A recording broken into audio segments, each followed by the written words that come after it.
अवतरित होकर भाग्य विधाता भाग्य हमारे जगा रहा।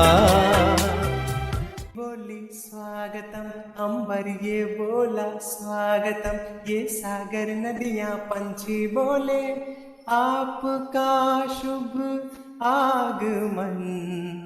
स्वागतम स्वागतम, ये धरती बोली स्वागतम, अंबर ये बोला स्वागतम, ये सागर नदियां पंछी बोले आपका शुभ आगमन। स्वागतम स्वागतम, आज हिमालय भी मुस्काया, स्वागत में पैगाम ये लाया। आज हिमालय भी मुस्काया, स्वागत में पैगाम ये लाया। इस दैवी फुलवारी का आपको शत शत नमन। ये बादल बोले स्वागतम, गुलशन ये बोला स्वागतम, ये सागर नदियां पंछी बोले आपका शुभ आगमन। स्वागतम स्वागतम, ये धरती बोली स्वागतम, अंबर ये बोला स्वागतम, ये सागर नदियां पंछी बोले आपका शुभ आगमन। स्वागतम स्वागतम स्वागतम स्वागतम। ओम शांति शांति। कंचन बहन का पहले स्वागत करे कि तपस्वी बहन का करे कि सुभाष भाई का करे, किसका करे? क्योंकि कई बार ये भी मामला गुह्य हो जाता है, किंतु आज हम अनुभव सुनने जा रहे हैं कंचन बहन का। तो कंचन बहन जी, आपका इस सभा में बहुत बहुत स्वागत करते हैं। धरती, अंबर, नदियां, पंछी जब सब स्वागत करते हैं। जब हम पवित्रता की राह पर, परमात्मा की राह पर चल पड़ते हैं, तो क्यों नहीं सब स्वागत करेंगे। तो ये शिव स्मृति परिवार भी आपका दिल से स्वागत करता है, स्वागत करता है, स्वागत करता है। मैं चाहूंगा तपस्विनी बहन जी पहले इंट्रोड्यूस करेंगे कंचन बहन को, फिर सुभाष भाई वेलकम करेंगे। तपस्वी बहन। ओम शांति। आज बहुत सौभाग्य का दिन है कि हमारी प्रिय कंचन बहन, जो मैं समझती हूँ करीबन 12-13 साल से उस यज्ञ में तन मन धन समय संकल्प श्वास समर्पित किया है। और पहले दिन से ही जैसे सेंटर पे आए तो फर्स्ट टाइम, और मैं कहूँगी फर्स्ट एंट्री में ही मिली और उनको कोर्स भी कराया। लेकिन उसके साथ साथ जैसे बाबा कहते हैं कि बाबा का एकदम तैयार फरिश्ता और एंजल आया, और वो खुद आई और उनका बेटा जो है वो कुणाल और अंकुर, लेकिन अंकुर को भी लेके आई जो अभी दुबई में रहता है, और उनके युगल सुंदर भाई। तो मैं कहती हूँ कि ऐसा सुंदर परिवार है। भले कंचन बहन पूरा समर्पित बुद्धि होकर बाबा का कार्य की है, लेकिन बाकी जो 3 फरिश्ते हैं कंचन बहन को हर प्रकार रीति से मदद करते हैं। तो ऐसा उनको इस संगम युग में ऐसा सौभाग्य मिला, जिसके कारण पति भी ऐसा मिला सुंदर भाई, जो सदा ही उनको सहयोग देते रहे। और बाबा के ज्ञान को समझकर उनको ये पता है कि ब्रह्मा कुमारी संस्था जो है वो हर एक व्यक्ति के अंदर की जो विशेषता है उसका निखार करते हैं। तो सुंदर भाई गुप्त से हमेशा उनको मदद करते रहते हैं। तो हम समझते हैं कि कंचन बहन जो इतना अच्छी तरह से बाबा के यज्ञ में तन मन समय संकल्प श्वास जो समर्पित करते हैं, उसका श्रेय भाई साहब को भी जाता है। तो मैं ये समझती हूँ कि कंचन बहन को पहले भी उनके जब गृहस्थ में भी हमेशा मदद किया है, और बाबा के यज्ञ में भी जब आते हैं तो उनके दोनों बच्चे और पति हमेशा मदद करते हैं। लेकिन ये एक ऐसी आज्ञाकारी माता है जिन्होंने हमेशा बाबा के घर में मदद हमेशा कार्य करते रहे, और बहुत क्रिएटिव भी हैं, और उसके साथ साथ वो बहुत साइलेंट नेचर रखते हैं। कहते हैं कि जैसे बाबा कहता है ना कि जो होशियार होता है उसको इशारा काफी है। तो हमने देखा इतना समय से वो बाबा के यज्ञ में आ रहे हैं, और हर पल हर समय वो ये चाहते हैं कि कैसे अपने समय को सफल करें। तो व्यस्तता के जीवन में आजकल तो आप सभी को पता है कि घर गृहस्थ में भी बहुत सारा कारोबार रहता है, और बहुत व्यस्त होने के बावजूद वो यज्ञ के कोई भी कार्य हो उसमें तुरंत आ जाती हैं, और खुशी खुशी से वो फिजिकली भी बहुत सेवा करती हैं, मन से तो है ही। तो ऐसी जो श्रेष्ठ माता है उसके लिए मैं ये कहना चाहूंगी कि आज उनका अनुभव सुनकर बहुत ऐसी कंचन बहन को इस शिव स्मृति अनुभव का जो सिलसिला मिनेश भाई ने शुरू किया है, तो इसमें उनका भी पाठ है। और वैसे लौकिक रूप से वो सिंधी हैं, तो बाबा के यज्ञ में उन लोगों को तो बहुत नशा चढ़ता है, क्योंकि साकार बाबा भी सिंधी थे, तो इनको उसका भी नशा रहता ही है। और हमारे बहुत सारी सिंधी माताएं हैं जिनके साथ रहकर ये दिन दुगनी रात चौगनी आगे बढ़ते रहें, तो हमारी कामना है। तो अभी हम कंचन बहन से सुने। Om Shanti. Shanti. Thank you, Tapaswini Ben, for the wonderful introduction. और सुभाष भाई आप भी वेलकम करें।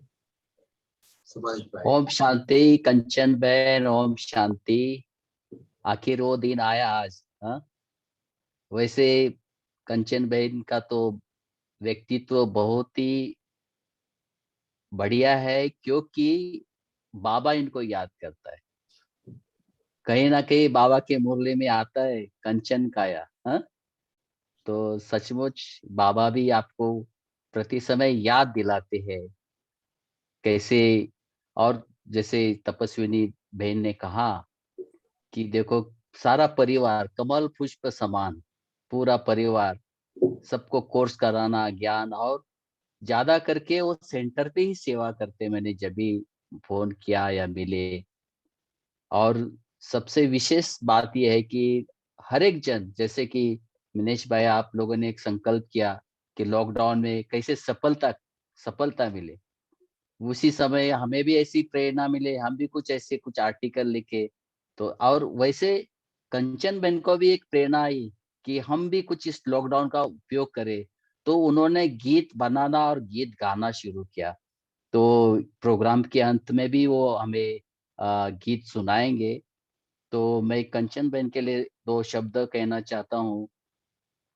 कमल पुष्प सम ग्रस्त में, कमल पुष्प सम ग्रस्त में रहते जो इंसान, कर दिखलाते दुनिया में ऊंचा बाप दादा वो अपना नाम। तो सचमुच बाप दादा का भी नाम ऊंचा करे है, अपना भी करे है। लेकिन साथ साथ उन्होंने और एक बहन को इनवाइट किया है, उनका नाम प्रतिभा बहन है। उनको भी अगर आप ले आते तो वो भी कुछ थोड़े शब्दों में उनका स्वागत करे तो अच्छा लगेगा। कोई सभा में तो है, वीडियो उनका ऑफ है जी, प्रतिभा बहन।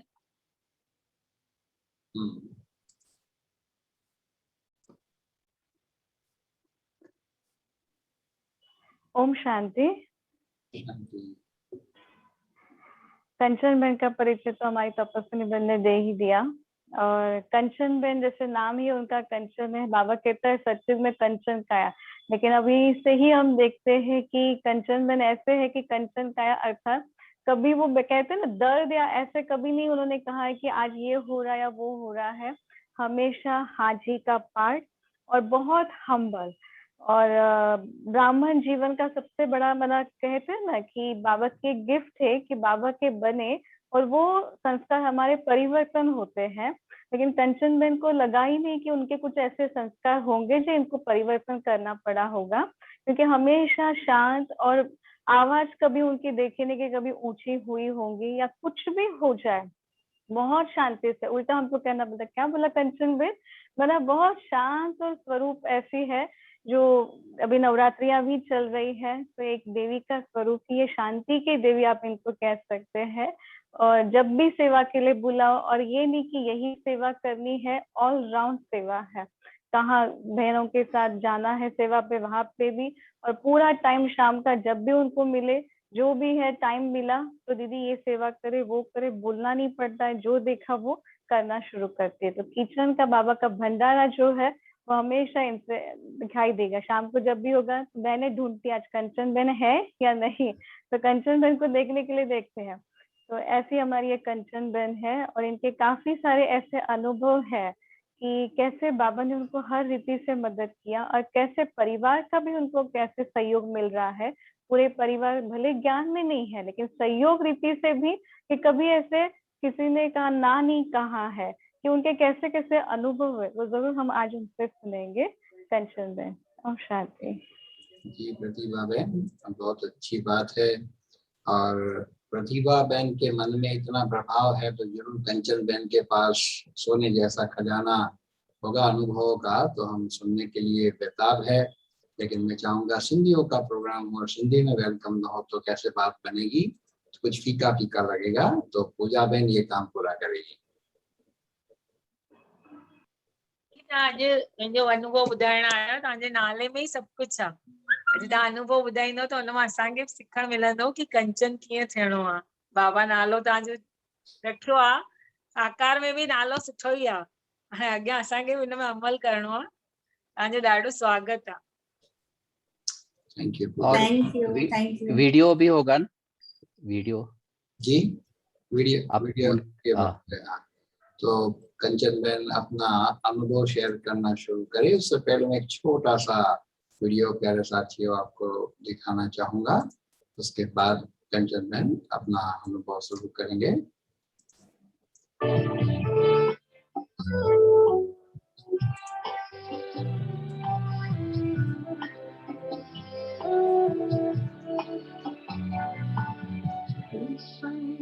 हमने मुलाकात की है,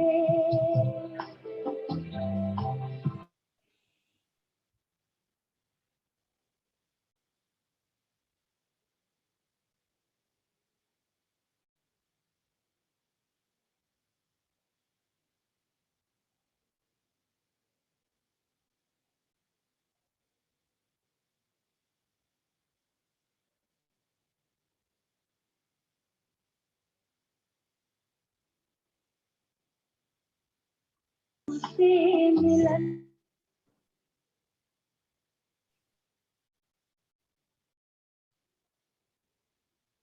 की हम बरसात की, तानों की हम बरसात की है।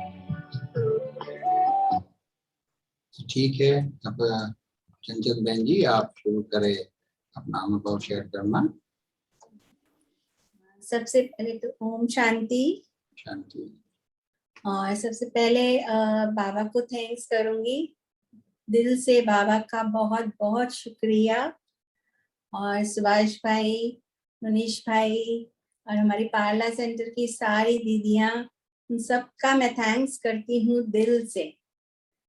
और आज आप लोग ने मुझे ये मौका दिया है अपना अनुभव शेयर करने का, तो उसके लिए बहुत ही दिल से सबका शुक्रिया। मेरा जन्म जो है वो उत्तर प्रदेश के कानपुर शहर में हुआ, और हम लोग 3 सिस्टर्स हैं और 1 भाई।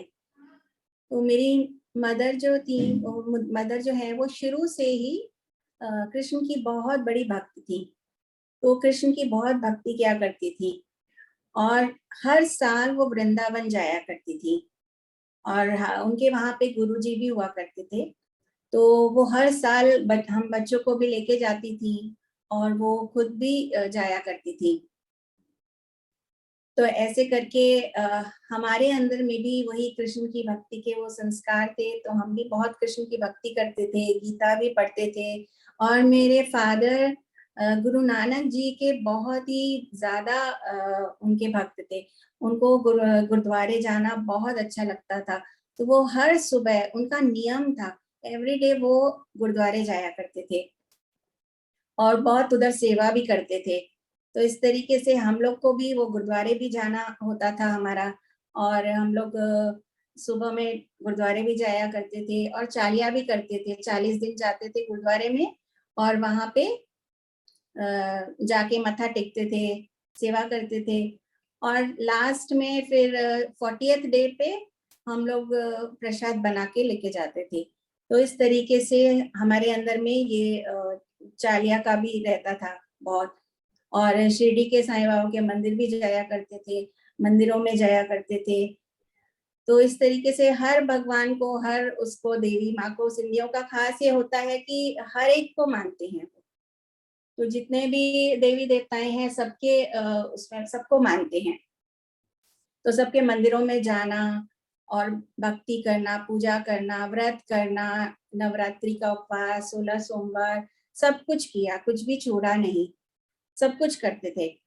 फिर उसके बाद 21 साल की मैं हुई तो मेरी शादी हो गई। तो शादी के बाद भी फिर यही रहा कि मंदिर में जाना और भक्ति करना और वही गुरुद्वारे जाना, वही सब करते रहे। फिर उसके बाद मेरे मन में ना शुरू से बहुत प्रश्न हुआ करते थे कि ये सारा जो संसार है वो कैसे बना, और जो शास्त्रों में लिखा हुआ है प्रलय हो जाती है, तो जब अगर प्रलय हो जाती है तो उसके बाद का जीवन क्या होता है और उसके पहले क्या था। तो ये बहुत मन में प्रश्न आया करते थे कि लेकिन मुझे उसका कहीं पे जवाब नहीं मिलता था। फिर मैंने सत्संग में जाना शुरू किया, तो सत्संग में भी मुझे ऐसा कुछ खास प्रश्नों का उत्तर मिला नहीं। और फिर ये भी होता था कि बोलते हैं कि भगवान सर्वव्यापी है, कण कण में है। तो ये बात तो मुझे शुरू से ही डाइजेस्ट ही नहीं होती थी कि कण कण में कैसे भगवान हो सकता है, कचरा मिट्टी में नहीं हो सकता है, ये बात मैं कभी स्वीकार नहीं करती थी। तो सत्संग में भी मैं जाती थी, मुझे बहुत ज्यादा क्लैरिटी नहीं मिली, लेकिन हाँ मुझे बहुत अच्छा लगता था सत्संग में जाना, लेकिन वो जो क्लैरिटी मिलनी चाहिए वो नहीं थी मेरे अंदर में। तो किसी इन प्रश्नों का उत्तर कुछ खास मुझे मिला नहीं, लेकिन अच्छा लगता था तो मैं जाया करती थी। हाँ, परिवर्तन भी आता था, तो ऐसे करके जाती थी। फिर एक बार मेरी बैंगलोर वाली सिस्टर जो है वो आई हुई थी पुणे में उनका बेटा पढ़ता था, तो वहां पे वो आई हुई थी। तो वो आई तो उन्होंने बोला कि वो ब्रह्मा कुमारी के आश्रम में जाती हैं और वहां पे ज्ञान बहुत ही अच्छा है, और वो कुछ मुरलियां लेके आई हुई थी। तो उन्होंने बताया कि ये मुरली इसको बोलते हैं, और वो पढ़ती थी वहां पे। तो उन दिनों में ना अक्टूबर का मंथ था, तो बाबा का सीजन चल रहा था। तो फिर बाबा का सीजन था, तो वहां पे पुणे में वो भी अभी तब नई थी। तो उन्होंने बोला कि मैं जहाँ सेंटर पे जाती हूँ वहां बोलते हैं कि दादी गुलजार हैं, उनके तन में बाबा आते हैं, तो मुझे वो देखना है। तो हम लोग पुणे सेंटर में गए और वहां पे बड़ी स्क्रीन थी जिसमें फिर हम लोग बैठे वहां पे और गीत बजा और दादी स्टेज पर आए और गीत बजा और दादी ने मतलब दादी बैठे उधर और दृष्टि दे रहे थे। और थोड़ी देर के बाद देखा कि दादी की आंखें बंद हो गई, और ऐसा हमें फील हुआ कि दादी को ऐसा 2 बार जर्क आया, ये हमने नोटिस किया। और फिर उन्होंने बोला कि उनका आवाज भी चेंज हो जाता है, फेस भी चेंज हो जाता है। तो हम लोग बहुत एक्साइटेड थे। तो फिर जब दादी ने आंखें खोली और फिर दृष्टि देना शुरू किया, और फिर जब दादी ने मुरली चलाई तो आवाज तो डेफिनेटली चेंज थी। तो हम लोग को लगा कि मतलब हाँ बहुत अच्छा लगा हमें कि दादी की आवाज चेंज है, और दादी ने जो भी बोला हमें बहुत अच्छा लगा। मुझे तो तब उस समय कुछ ऐसा ज्ञान था नहीं, मेरी सिस्टर भी नई थी तभी, तो इतना कुछ हम लोग को ज्ञान नहीं था, लेकिन हमको अच्छा बहुत लगा। और वो तो फेस चेंज होने वाली बात तो हमें बहुत बाद में समझ में आई, जब हमने एक्सपीरियंस किया कि फेस चेंज होना मतलब दादी के चेहरे पे कितना तेज होता है, इतनी चमक होती है कि वो रूहानियत वाली चमक। तो ऐसे करके हमको मतलब बहुत अच्छा लगा। फिर मैं वहां से जब बॉम्बे आई तो मेरी सिस्टर ने मुझे बोला कि तुम सिस्टर शिवानी का प्रोग्राम आता है टीवी में, वो तुम देखा करो। तो मैंने फिर वो देखना शुरू किया, मुझे अच्छा लगने लगा। और कुछ समय पहले मेरे फादर भी आए हुए थे यहाँ पे, तो उनको मैं ना एक मंदिर में लेके गई जो हमारे घर के बहुत ही पास में मंदिर है, मुक्तेश्वर मंदिर है। तो वहाँ 7 फ्लोर्स का मंदिर है वो, और वहाँ पे हर एक फ्लोर पे अलग अलग देवी देवताओं के मंदिर हैं। और फर्स्ट फ्लोर पे ब्रह्मा कुमारी के ये प्रदर्शनी के चित्र लगे हुए हैं। तो हम लोग फिर उधर भी गए, तो वहां पे देखा कि एक भाई थे, वो उन चित्रों पर समझा रहे थे आत्मा का ज्ञान, परमात्मा का ज्ञान, सृष्टि चक्र का ज्ञान। मुझे बहुत इंटरेस्टिंग लगा था। तो ये पुणे जाने के पहले की बात है, तो मुझे बहुत इंटरेस्टिंग लगा। तो तभी मैं गई, जब भी उन्होंने मुझे एक वो दिया, बुक दिया, शिव संदेश, उसमें उधर एड्रेस लिखा हुआ था। और वो भाई ने बोला कि अगर आपको उसके बारे में और अधिक जानना है तो आप हमारे सेंटर पे जाइए, वहां पे आपको बहनें 7 दिन का कोर्स कराएंगी। तो मैंने बोला ठीक है। तो फिर मैं सेंटर पे कुछ दिन के बाद मैं सेंटर पे गई, लेकिन मैं दोपहर को गई थी 1-1:30 बजे। तो देखा तो सब जैसे बंद लगा पड़ा है, तो मुझे लगा जैसे मंदिर में कैसे 1 बजे 1:30 बजे तक बंद हो जाता है सब, तो ये भी दरवाजे शायद इस वजह से बंद होंगे। फिर मैं वहां से वापस आ गई और फिर मैं भूल गई। और उसके बाद ये बैंगलोर में जो मेरी सिस्टर आई थी, उसके बाद ये हुआ। तो उसके बाद मेरी सिस्टर ने बोला कि तुम उधर जाओ और ब्रह्मा कुमारी के सेंटर में जाओ और उधर देखो जाके, तुम्हें अच्छा लगेगा। फिर मैं एक दिन गई सेंटर पे, तो वहां मुझे तपस्विनी दीदी मिली। सबसे पहले पहले मुझे तपस्विनी दीदी मिली। तो उन्होंने मुझे बड़े प्यार से ये 7 दिन का कोर्स का समझाया और बताया, और उन्होंने बोला कि तुम जाओ और मेडिटेशन रूम में जाके बैठो बाबा के कमरे में। तब तक तो कुछ पता नहीं था, तो मैं जाके कमरे में बैठी बाबा के, और वहां पे कमरे में मैं बैठी जब भी, तो उधर कमेंट्री चल रही थी। तो उसमें इतना ब्यूटीफुल कमेंट्री थी, मैं इतनी गुम हो गई, मैं विजुअलाइज करते करते उस कमेंट्री में इतनी गुम हो गई, मुझे इतनी खुशी हो रही थी, ऐसा लग रहा था मुझे न जाने क्या मिल गया है। तो फिर मैं जब वहां से वापस आई, तो मैं आई तो थी ऑटो में, लेकिन जाने के समय मुझे पता ही नहीं चला कि मैं कैसे चलती गई अपने ही धुन में, अपने ही नशे में, कि मुझे पता नहीं कुछ ऐसा मिल गया है, खजाना मिल गया है, और बहुत खुशी में। और मैं घर पहुंच गई। फिर मैंने वो 7 दिन का कोर्स किया। उसके बाद मुझे बहुत जल्दी ही माउंट आबू जाने का मौका मिला। तो तभी उन दिनों में कैंप लगा हुआ था मई मंथ में, तो मैं माउंट आबू गई अपने बेटे को लेके। फिर वहां पे जब गई तो वहां का तो नजारा ही कुछ अलग, एकदम लगा कि जैसे कि मैं स्वर्ग में हूँ एकदम। वहां के जो एक एक वो बिल्डिंग्स हैं, उनके नाम और हर जगह पे जो स्लोगन है, इतना सुंदर, इतना सुंदर, ऐसा लगा कि मैं तो स्वर्ग में आ गई हूँ। तो वो सीन तो मेरे से बिल्कुल भूले नहीं भूले। और फिर उसके बाद वहां पे भी कोर्स हुआ मेरा, मतलब वहां पे भी कोर्स कराया। वो जो कोर्स था इतना सुंदर मुझे लगा। उसके बाद मेरा जो निश्चय पक्का हुआ, वो कोर्स के बाद मेरा बहुत ज्यादा निश्चय बाबा में पक्का हो गया।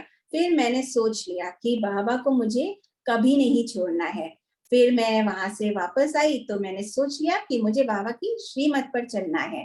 तो उसके बाद अब ऐसा है कि एवरेस्ट पर्वत पर अगर चढ़ना है तो अपनी मंजिल पे पहुंचना है तो कठिनाइयों का सामना तो करना ही पड़ेगा। तो वो तो ठीक है, वो सब भी हुआ, पेपर भी आए। और सबसे पहले तो ये हुआ कि मैं नॉनवेज बनाती थी पहले, तो सबसे पहले मैंने नॉनवेज बनाना छोड़ा। और इत्तेफाक से क्या हुआ था, उन्हीं दिनों में नई नई जबी थी मैं ज्ञान में, तो उन्हीं दिनों में कुछ हेल्थ इश्यूज की वजह से मैं एक पंडित के पास गई थी। तो उस पंडित से मैंने पूछा कि ऐसा हेल्थ इश्यूज हो रहा है। तो उन्होंने एक बात बोली मुझे कि आपके घर में नॉनवेज बनता है क्या? तो मैंने बोला हाँ बनाते हैं। तो उन्होंने बोला सबसे पहले ये नॉनवेज बनाना बंद करो, क्योंकि इसका जो धुआं उठता है उससे सारे घर की जो सारे घर में जो धुआं फैलता है उससे नेगेटिव एनर्जी फैलती है। तो मुझे तो ये बात से मदद मिल गई कि मुझे छोड़ना थोड़ा आसान हो गया, और बाबा की मुझे लगा ये मेरे लिए सबसे बड़ी मदद थी। तो इस तरह से मेरा वो नॉनवेज बनाना सबसे पहले छूट गया।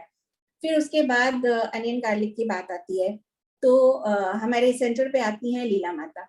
तो उन्होंने मुझे एक दिन बोला कि तुमको अगर इसमें आगे बढ़ना है और तुमको पक्का होना है, तो तुम सबसे पहले ये अनियन गार्लिक छोड़ोगी ना, तो तुम्हें बाबा की और ज्यादा मदद मिलेगी।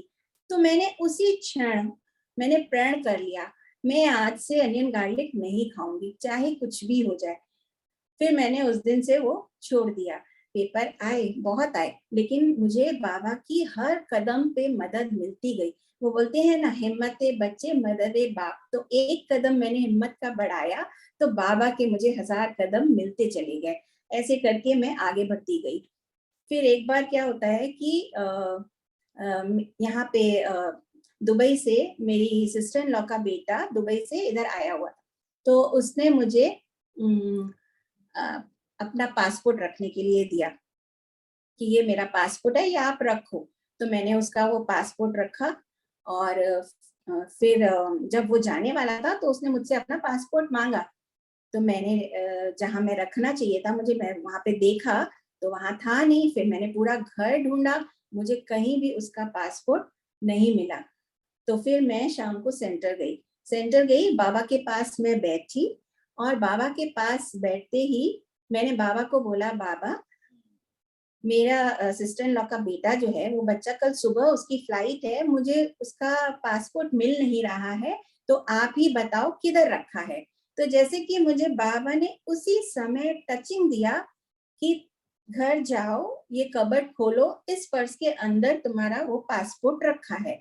वो टचिंग जैसे कि मुझे मिली, और मैं तुरंत वहां से भाग के घर आई। मैंने कबर्ड खोला, वो पर्स खोला, और देखा तो पासपोर्ट वहीं पर पड़ा हुआ था। तो ऐसे करके बाबा की इतनी मदद हर जगह पे मुझे मिलती गई। जहां जहां भी मैं जाती हूँ, हर टाइम मैं बाबा को अपने साथ में लेकर ही जाती हूँ। हाथ पकड़ के मैं बाबा का, कहीं भी जाऊंगी मैं बाबा को साथ में लेकर ही जाऊंगी। मैं एक बार योगा रूम में, मेडिटेशन रूम में बैठी हुई थी। तो वहां पे मैं योग कर रही थी, आंखें मेरी खुली हुई थी, पार्ला सेंटर पे ही आंखें मेरी खुली हुई थी। अचानक से थोड़ी देर के बाद मेरी आंखें बंद हो गई, और मुझे ऐसा फील हुआ कि पूरा लाइट ही लाइट मुझे दिख रहा है, पूरा लाइट। और मैं अपने आप को इतना हल्का फील कर रही थी, मुझे लग रहा था मैं इस शरीर में हूं ही नहीं, जैसे कि मैं उड़ रही हूँ। वो फीलिंग मैं वर्ड्स में नहीं बोल सकती हूँ, क्योंकि वो इतनी अच्छी फीलिंग थी कि सारा चारों तरफ लाइट ही लाइट, और मैं खुद भी लाइट। तो थोड़ी देर के बाद वो वैसे ही रहा। उसके बाद जब मेरी आंखें खुली तो उस दिन पूरा दिन मेरा ऐसा ही एकदम लाइट के जैसा अपने आप को मैंने अनुभव किया। और इसी से जुड़ी हुई एक और बात है कि मैं ज्ञान सरोवर में गई हुई थी सेवा के लिए। तो वहां पे दोपहर के समय में, जिस समय भोजन सब खत्म करते हैं, उस समय मैं डायमंड हॉल में गई, और स्टेज पे जहाँ बाबा आते हैं वहां मैं जाकर के, बाबा जहाँ बैठते हैं उसके सामने मैं बैठ गई, नी बेंड करके। और मैं ऐसा मेरे अंदर में थॉट आया कि सामने बाबा बैठे हैं और मुझे दृष्टि दे रहे हैं। और उसके बाद मैं वहां से वापस आ गई। और जब मैं बॉम्बे वापस आई तो उन दिनों में दादी पार्ला सेंटर पर ही थे। तो एक दीदी ने बोला कि आप चलो दादी से टोली ले लो। तो मैं ऊपर दादी के पास गई, और उस समय भी 1-2 बहनें ही वहां पे थी। तो दादी के पास जैसे ही मैं गई, दादी बैठे हुए थे, मैं नी बेंड करके बैठी, और दादी ने मुझे ऐसे करके प्यार किया। और उस समय मेरी आंखों से ऐसे खुशी के आंसू आए, और दादी ने मुझे बहुत प्यार से इतनी दृष्टि दी कि मैं आपको बता नहीं सकती हूँ। उस समय जो दादी ने मुझे टच किया, बिल्कुल जैसे बोलते हैं ना, दादी का देखा बाबा को देखा। तो वो जो बाबा की दृष्टि, मुझे लगा बाबा मुझे दृष्टि दे रहे हैं। ऐसे करके मैं इतनी खुश हो गई, और मेरे खुशी से आंसू निकल आए। और उस दिन पूरा दिन, उस दिन वही same light feeling, body less हो गई मैं, जैसे कि बॉडी में मैं हुई नहीं, इतनी अच्छी वो फीलिंग थी। और ऐसे ही दादी फिर सी प्रिंसेस में जाते थे योग करने के लिए, समंदर के सामने योग करते थे, तो वहां पे मैं भी गई हुई थी। तो जैसे योग पूरा हुआ तो नीलू दीदी जो है वो दादी को बाहर लेके आ रहे थे, तो मैं एक साइड में कोने में खड़ी हो गई। तो जैसे दादी आए, उधर कोई भी नहीं था, और तो दादी आए और दादी ने मुझे देखा और मुझे दृष्टि दिया बड़े प्यार से, और फिर दादी को वॉक कराने लगे। तो वहां पे वो दीप्ति बहन भी आए हुए थे, दुबई वाले। तो दीप्ति दीदी ने बोला कि दादी को कि ये दादी, ये बाबा की नई बच्ची है। तो दादी ने उस दिन मुझे बोला कि कुछ भी चाहे हो जाए, बाबा को कभी नहीं छोड़ना, कभी नहीं भूलना, कोई भी बात आए तुरंत बाबा को याद करना, कुछ भी हो जाए बाबा को कभी नहीं छोड़ना। ये बात जैसे कि मेरे दिल और दिमाग में घर कर गई, बैठ गई एकदम। तो उस दिन से लेके मतलब जहां जाऊं वहां बाबा, परछाई की तरह बाबा को अपने साथ में ही रखती हूँ, हमेशा जहां भी जाती हूँ, और हर संबंध से मैं बाबा को याद करती हूँ। ऐसे ही जो भी संबंध है उस संबंध से मैं बाबा को याद करती हूँ। फिर एक बार मैं कानपुर गई हुई थी, तो वहां पे जब हम लोग वापस जा रहे थे, मैं और मेरा बेटा दोनों साथ में थे, तो जब हम वहां से वापस जाने लगे, कानपुर से वापस अपने घर मुंबई आ रहे थे, तो रास्ते में उस दिन कुछ जुलूस था उधर, तो वो मेरे भाई को पता नहीं था कि ये जुलूस है। तो हम लोग जा रहे थे, तो रास्ते में इतना ट्रैफिक, इतना ट्रैफिक, इतना ट्रैफिक था कि बात मत पूछो। तो मेरे भाई ने बोला कि तुम्हारी फ्लाइट तो मिस होने वाली है। तो मैंने बोला कि ऐसे कैसे मिस हो जाएगी, बाबा साथ है, बिल्कुल नहीं मिस होएगी। तो हम लोग जा रहे थे, तो वो कितना बोला, नहीं तुमको है ना वापस घर ही आना पड़ेगा। मैंने बोला कि नहीं, मैं घर तो नहीं आऊंगी, मुझे वापस बॉम्बे ही जाना है, और मैं इसी फ्लाइट से जाऊंगी। तो ऐसे करके हम जा रहे थे, और मैंने अंदर में ये सोचा कि बाबा को हर रूप में, जिस तरह से हर संबंध से याद करते हैं ना, वहां पे मैंने बाबा को पायलट बना दिया। मैंने बोला बाबा मेरा पायलट है, मैं योग करने लगी, बाबा मेरा पायलट है और वही मेरी मदद करेगा, वो मेरे बिना तो फ्लाइट को उड़ाएगा ही नहीं। तो ऐसे करके मैं आगे बढ़ी, मैं योग करते जा रही थी, और मेरा बेटा इधर से फोन कर रहा था वहां पे कि हम बस अभी आ रहे हैं। और कानपुर का कैसा ना, बहुत ही छोटा सा वो है एयरपोर्ट, बहुत कोई बड़ा एयरपोर्ट नहीं है, छोटा एयरपोर्ट है, तो फटाफट से रनवे तक बहुत जल्दी से पहुंच जाते हैं। और ऐसे करके जैसे हम लोग खाली 45 मिनट्स रह गए थे, और 45 मिनट्स में तो वो सब बंद हो जाता है, गेट बंद कर देते हैं, बोर्डिंग पास मिलना बंद हो जाता है। और जैसे मेरा बेटा बार बार फोन कर रहा था उधर कि हम लोग बस पहुंच रहे हैं, हम लोग बस पहुंच रहे हैं, और 45 मिनट्स बस खाली बचे थे। लेकिन ऐसे ही हो रहा था कि हम बहुत ट्रैफिक में अटके हुए थे, लेकिन बस फिर भी मेरे को पता नहीं कि पूरा निश्चय था कि कुछ भी हो जाएगा तो मैं पहुंचने ही वाली हूँ, मैं आज ही जाऊंगी। तो ऐसे करके जैसे ही हम लोग पहुंचे, तो उस समय आधा घंटा बचा हुआ था, तो वो आधे घंटे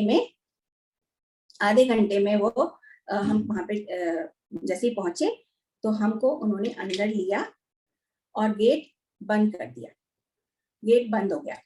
और गेट बंद किया उन्होंने, फटाफट हमको बोर्डिंग पास दिया निकाल के, और बोर्डिंग पास हम लोग को दिया, और हमारा जो भी सामान था वो चेक इन कर दिया बिना वजन किए, उसका वेट भी नहीं किया, जबकि हमारा सामान बहुत ज्यादा था और कुछ वेट नहीं किया।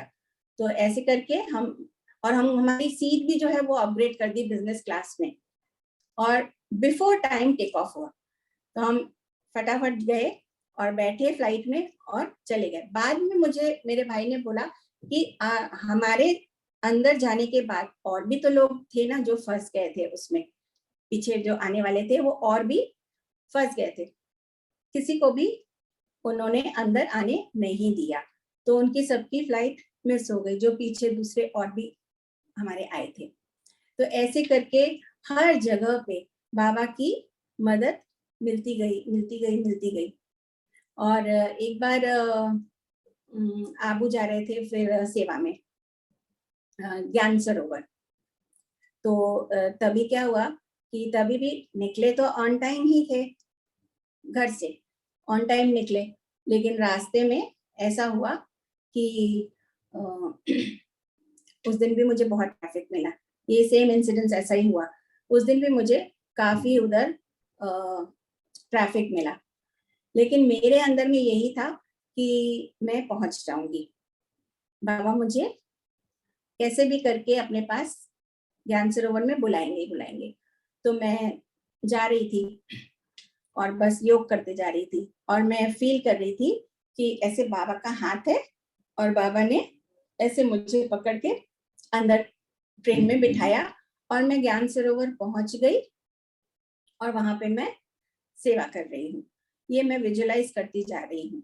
तो ऐसे करके मैं जा रही थी, और इतने ट्रैफिक में भी किसी तरह से वो ड्राइवर भी इतना एक्सपर्ट था, इधर उधर से कैसे कैसे करके निकालते उसने निकाल दिया।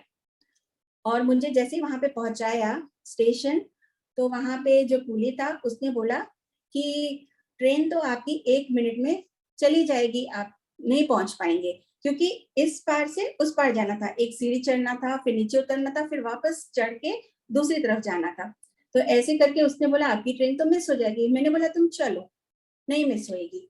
और मैं उसके साथ में गई और देखा कि जैसे हम उधर पहुंचे तो ऐसा बस मूव हो चुकी थी थोड़ी, तो देखा तो वो टीसी सामने ही खड़ा हुआ था, उसने ऐसे हाथ किया, मुझे ऐसे पकड़ के अंदर लिया और मैं तो अंदर पहुंच गई, और जो सामान था वो भी मेरा पता नहीं कैसे अंदर वो भी पहुंच गया।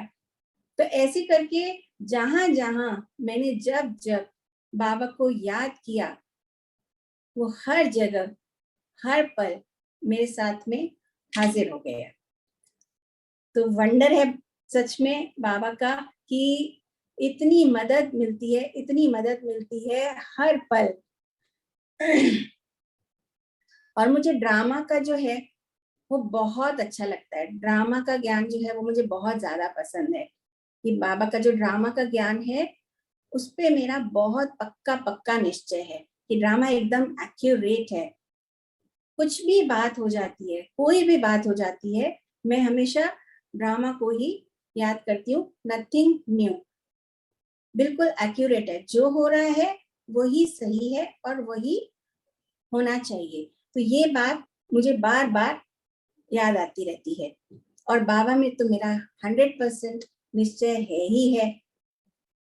और एक बार मैं क्या करती थी कि बुक्स जो लेके आती थी तो वो मैं ड्रॉर में रखती थी अपने।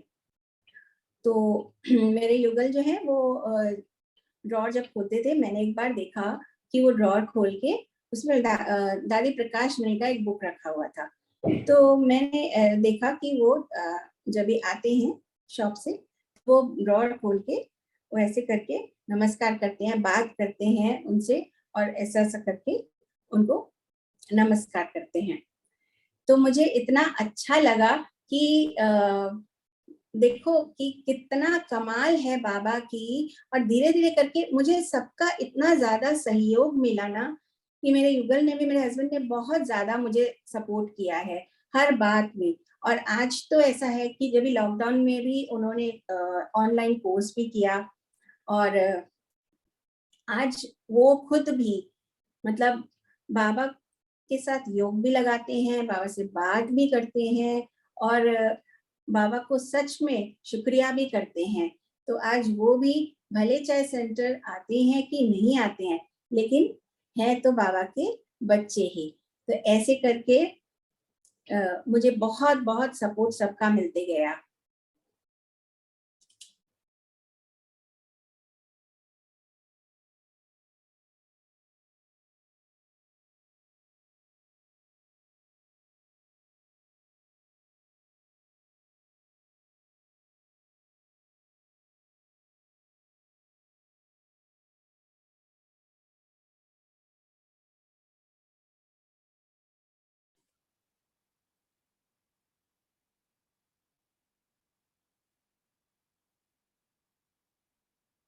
आपका अनम्यूट करो।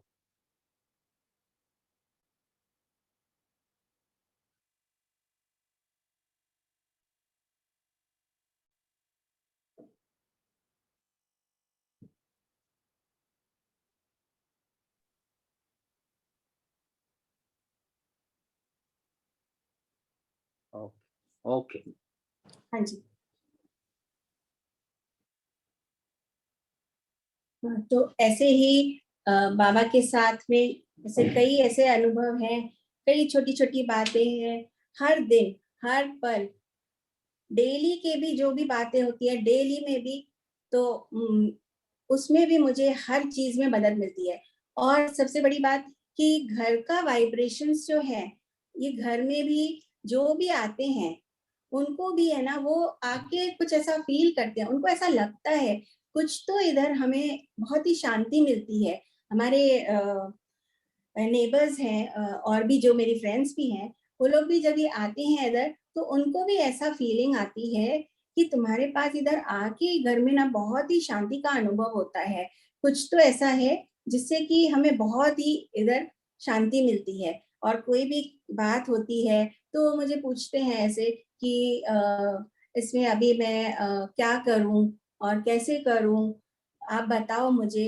तो मैं हमेशा बाबा को बोलती हूँ, बाबा को पूछती हूँ, बाबा को बोलती हूँ कि बाबा आप ही इसके प्रश्न का उत्तर दो। बाबा से पूछ के फिर उसको बोलती हूँ और उनको बोलती हूँ कि पत्र लिखो। बाबा को पत्र मैं खुद भी लिखती हूँ और मैं सबको ये राय देती हूँ कि आप भी पत्र लिखो बाबा को, तो हर जवाब आपको मिलेगा। और कंचन हाँ कंचन जी। बहन, आप ऐसा कौन सा पुरुषार्थ करते हैं? क्योंकि देखो, आप बाबा के बच्चे तो है ही, तो आपने धीरे धीरे परिवार का कोर्स कराया, धीरे धीरे उनको आपके सहयोगी बनाए। तो कौन सी ऐसी आपके अंदर जो विशेषता है जिस कारण आप सबको प्रेम प्यार से, कौन सी ऐसी विशेषता जो सबको इकट्ठा करके कोर्स कराया, उनको धीरे धीरे अपने पति को भी ज्ञान में चलाया? तो आपके अंदर कौन सी ऐसी विशेषता है उससे उनके ऊपर प्रभाव पड़ता है, उसके बारे में बताओ। हाँ जी। मुझे है ना मनसा सेवा करना बहुत पसंद है। तो कभी भी कुछ भी ऐसा होता है ना तो मैं मनसा सेवा करती हूँ। मतलब उनको जिसको भी जिसके लिए भी कुछ भी करना होता है ना, तो वो मनसा से मेरा ज्यादा, वाणी से भी ज्यादा मेरा मनसा से ज्यादा होता है। मैं मनसा सेवा करके और बाबा को ही सौंपती हूँ। वो बाबा अपने आप उनको खींच लेता है। ऐसे बहुत सी मेरी फ्रेंड्स हैं जिन्होंने कोर्स किया और उन्होंने मुझे देखने के बाद भी उनको ऐसा लगा कि मुझे कोर्स करना चाहिए, तो उन्होंने कोर्स किया और वो लोग आए उधर। इस तरीके से कई लोगों ने कोर्स किया, जो भी मेरी फ्रेंड्स वगैरह हैं या मेरे रिलेटिव्स हैं, जो उन्होंने भी काफी लोगों ने कोर्स किया और आबू भी चले।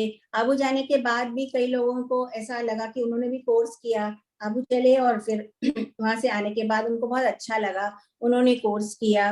और बाबा के पास जिसको भी लेके गई तो उनको बहुत अच्छा लगा और उन्होंने वहां पे कोर्स किया, बाबा के बच्चे बने। अच्छा, दूसरी बात है, देखो आप बहुत भाग्यशाली हो कि आप पार्ला सेंटर पे जाते हो, आपको योगिनी दीदी मिलती है, आपको सारी, सबसे बड़ी बात है कि सब दादियां वहां आती कुछ ना कुछ कारण से, तो आपको उनके लिए भोजन या जो भी सेवा करने का मौका मिलता है। तो ऐसे आपको क्या अंदर से कौन सी भावना होती है, कौन से ऐसे अनुभव उस समय हुए आपको? हाँ, मैं दादियाँ भी जब भी आती थी तो मैं वहां जाती थी सेवा के लिए और मैं जाके सामने से ही बोलती थी कि मुझे बताओ कि मुझे क्या करना है। मतलब मुझे ऐसा लगता था कि मैं करूं, मैं ये भी मैं करूं, ये भी मैं दादी के लिए करूं, ये भी मैं करूं, ये भी मैं करूं।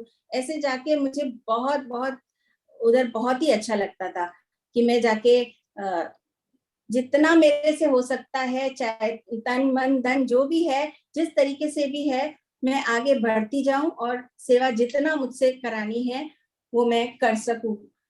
ये मेरा सौभाग्य है कि मुझे सेवा का इतना मौका मिलता है, या दीदियां मुझे कभी याद करती हैं तो ये मेरा सौभाग्य है बहुत बड़ा कि बाबा मुझे याद करते हैं और मुझे बुला लेते हैं सेवा के लिए, चाहे कहीं पर भी। तो मुझे इन सब सच में सबसे बड़ी बात है कि आप सेवा तो करते हैं, लेकिन आप अपना घर का बैलेंस कैसे रखते हैं? क्योंकि ऐसा नहीं कि घर का काम छोड़ा और यहाँ की सेवा नहीं करते, वो बैलेंस नहीं बताओ, नहीं ताकि नहीं, घर ऐसा नहीं है। और घर पर भी, दीदिया भी खुश रहे, हाँ जी, घर वाले भी खुश रहे और दीदिया भी, बाबा का सेंटर भी की सेवा हो, तो हाँ जी, बैलेंस कैसे करते, वो बताओ। हाँ जी। घर वाले तो खुश होते ही हैं, घर वाले बहुत खुश होते हैं, क्योंकि उनको चेंजेस देखते हैं ना, कि बहुत सारे उनको भी तो परिवर्तन नजर आता है ना, तो उनको वो कभी कुछ ऐसे बोलते नहीं है। सबका मुझे सपोर्ट तो सभी का बहुत ज्यादा ही मिला हुआ है, काफी सपोर्ट मेरा मुझे सबका मिला हुआ है। वो कभी कुछ नहीं बोलते हैं, वो उल्टा मुझे बोलते हैं कि कभी कभी जैसे मैं नहीं गई तो बोलेंगे कि आज तुम गई नहीं, तुम्हें जाना नहीं है। तो ऐसा खुशी खुशी से वो लोग मुझे सपोर्ट करके ही आगे भेजते हैं। मैं घर का पूरा करके फिर ही सेंटर का भी करती हूँ, दोनों साथ में बैलेंस होके ही चलता है। तो सब, सबसे बड़ी बात है कि आप घर वालों को भी खुश संतुष्ट करके फिर आप जब सेंटर की सेवा करेंगे, उसके मार्क्स ज्यादा मिलते हैं।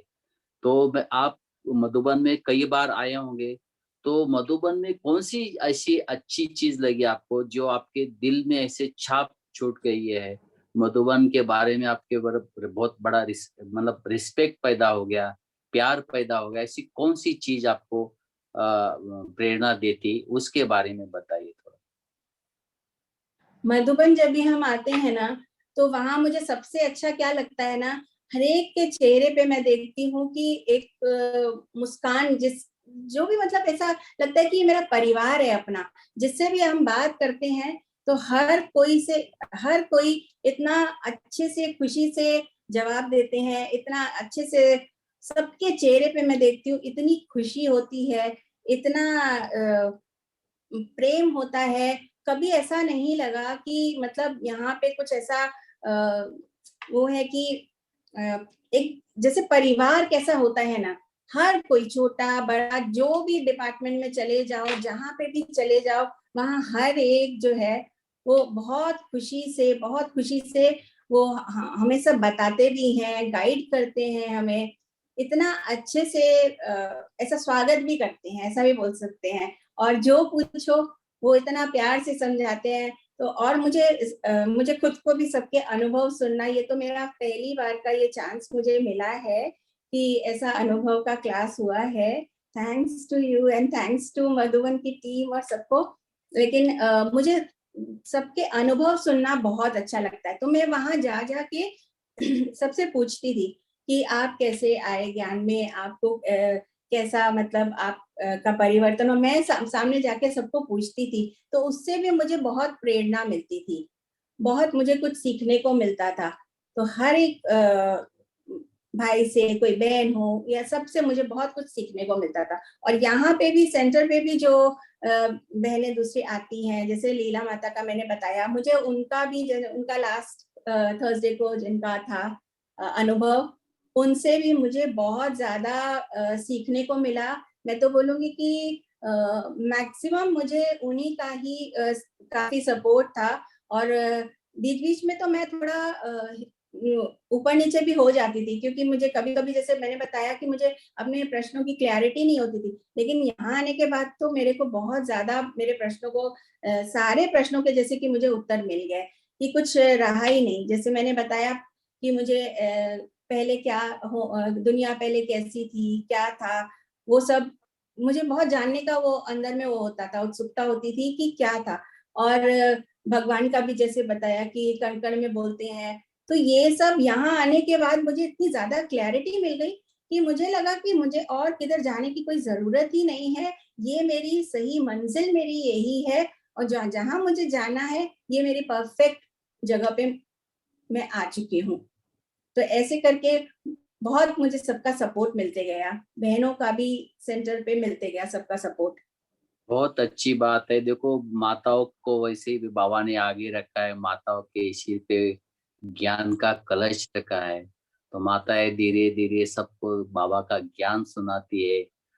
वैसे कल कोल्हापुर की माता जी ने बहुत अच्छी बात बताई थी कि बाबा कैसे चतुर सुजान है।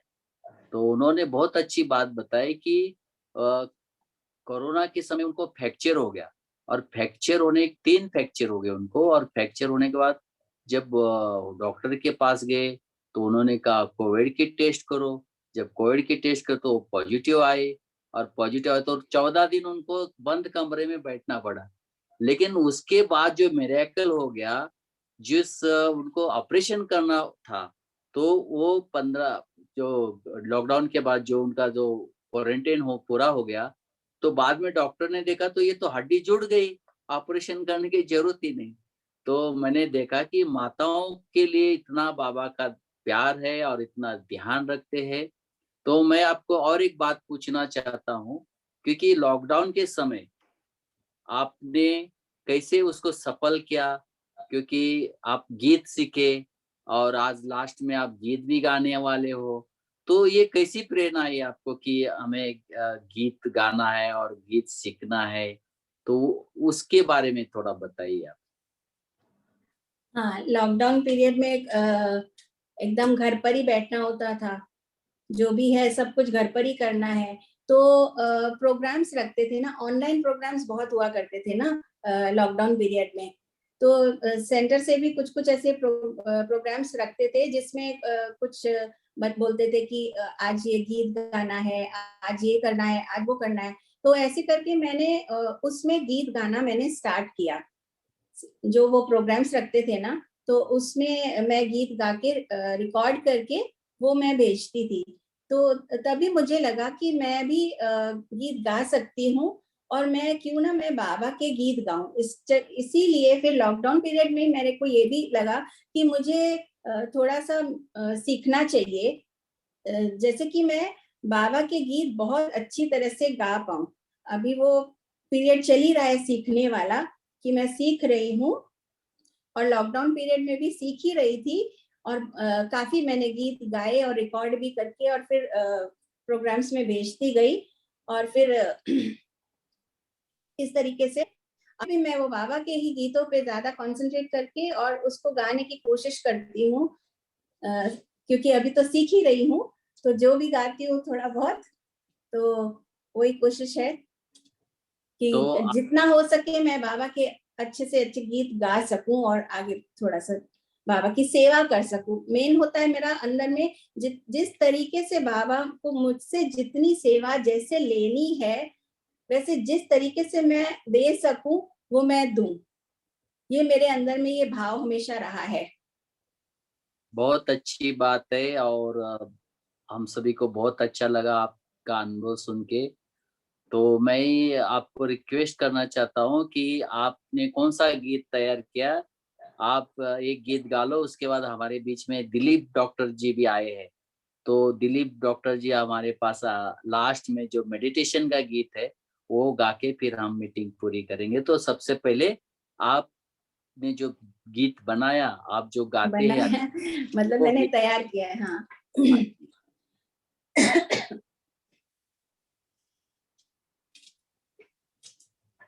प्रभु तेरे रंग में हम रंग गए ऐसे, प्रभु तेरे रंग में हम रंग गए ऐसे।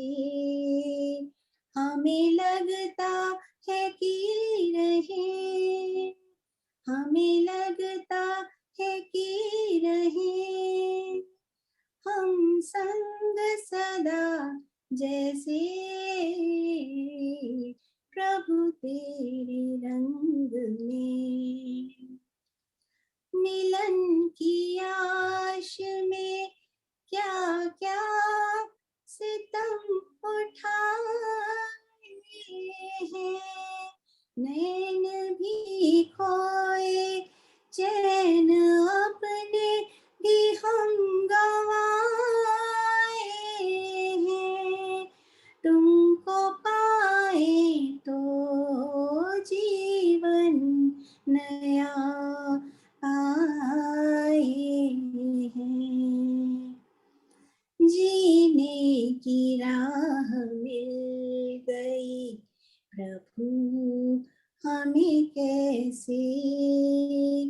हमें लगता है कि रहे, हमें लगता है कि रहे हम संग सदा जैसे प्रभु तेरे रंग में। अपनी सूरत तेरी सूरत से मेल खाती है, हमें दुनिया से अलग दुनिया ये नजर आती है। बोल तुम्हारे कितने प्यारे, मस्ती रूहानी में रंग गए सारे, मस्ती रूहानी में लग गए सारे। लगे पंख आज कितने उमंग भरे जैसे, हमें लगता है कि रहे, हमें लगता है कि रहे हम संग सदा जैसे प्रभु तेरे रंग में।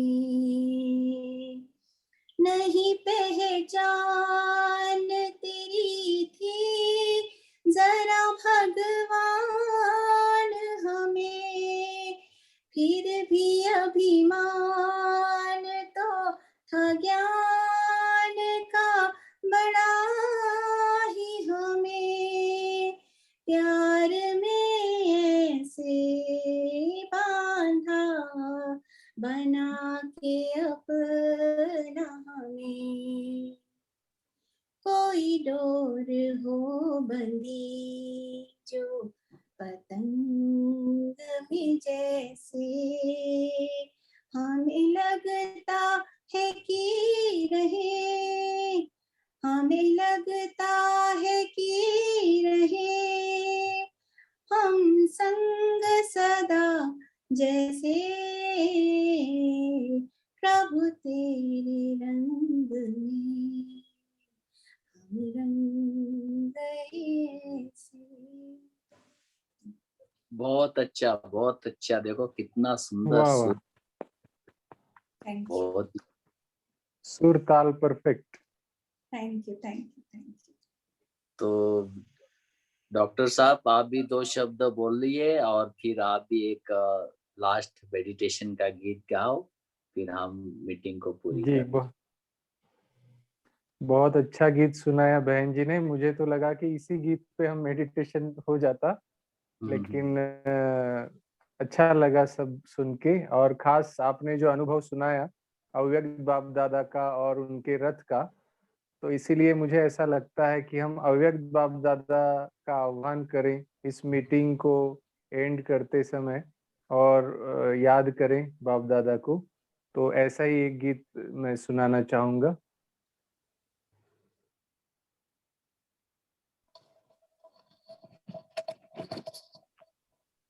आनंद के प्रदाता हे स्नेह शक्ति दाता, अव्यक्त बाप दादा सादर पधारिए,